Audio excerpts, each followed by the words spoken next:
I've lived in Canada for around 8 years now, but for the other 5 years, I lived in a country called Venezuela. And Venezuela is not the greatest place to live in, or even worse, raise a kid.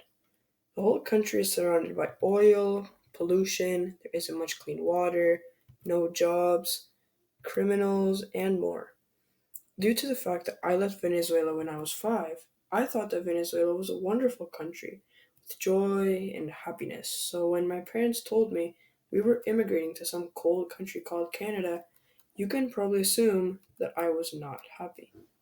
My parents have tried to immigrate to Canada since the year 1998 because one, my brother was born, and two, Venezuela elected the, excuse my language, dumbest person in the world to be their president. This guy. He ruined the economy, he ruined jobs, and so much more. When he got elected, my parents already knew this country was going in a downward spiral. So they had this super smart thought: let's move to Canada. Skip ahead to the year 2006, the year where I was born. We're still living in Venezuela, but the country is even worse than before.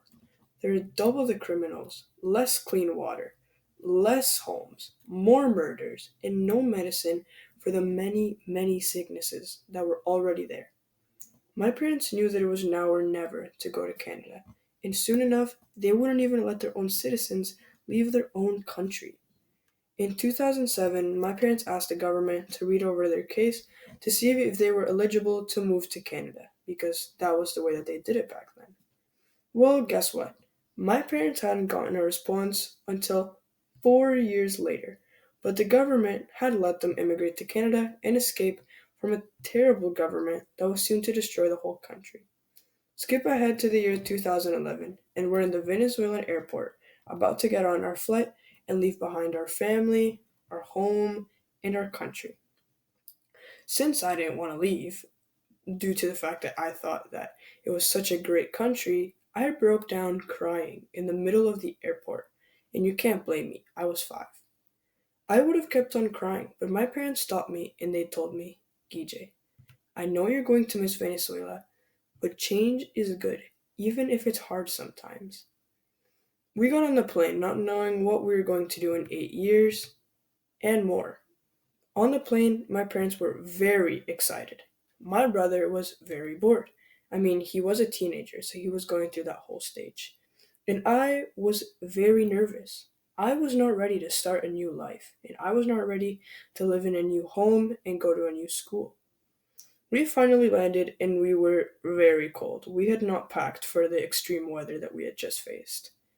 So we lived with my aunt for around 1 month. We didn't have any jobs, we didn't have anywhere to live permanently, and I wasn't even in school yet. And then my family encountered something called hope, a hope to succeed.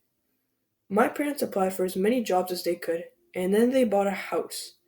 My parents put me in George Vanney Elementary School, and I made friends and learned how to speak English.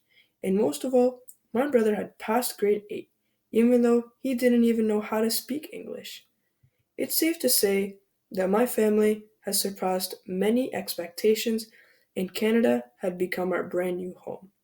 So, whenever you're in a tough situation and you don't want to change something important about your life, remember these wise words that my parents had told me: that change is good, even if it's hard sometimes.